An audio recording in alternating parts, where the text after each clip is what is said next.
journey to become an artist began when I was very young. I have always enjoyed making and creating things. I also found that in school, I always learned best when I was allowed to participate in hands-on activities. I believe a lot of artists enjoy the same kind of hands-on approach to learning and problem solving. This is a pirate map I made when I was younger just for fun, and my mother ended up framing it and it's still hanging in her house to this day. I think the fact that my mother was really supportive of my artistic endeavors is a major reason I decided to stick with art and pursue it as a career.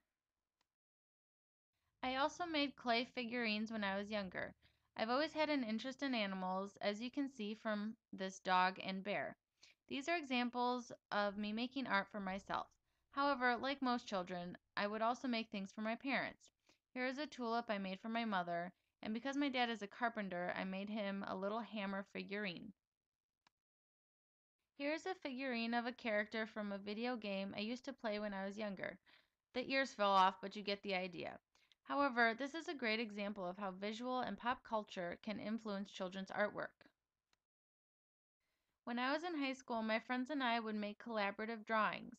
So basically, if a class was boring, we would pass around the drawing to each other and add our own elements. However, I knew I was not as talented of a drawer as some of my friends, but it was still fun to see what everyone added and how the drawings eventually turned out. Another great example of visual and pop culture influencing artwork is seen in this drawing. The cat in the center is a character from an Alice in Wonderland video game. My contribution to this drawing are these eyes within flowers that I like to doodle a lot in high school.